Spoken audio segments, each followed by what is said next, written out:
It's a complete whiteout. We started, I think, with rain. And then we got a blizzard.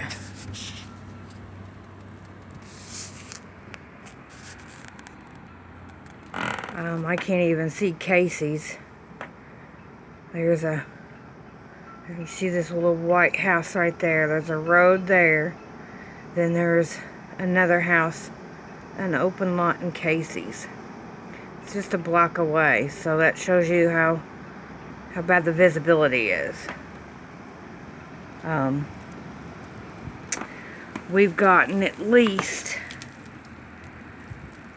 an inch. Phone's getting wet, so I ain't gonna be able to do this long, guys, but it's a bad one. Stay in, stay dry, stay warm.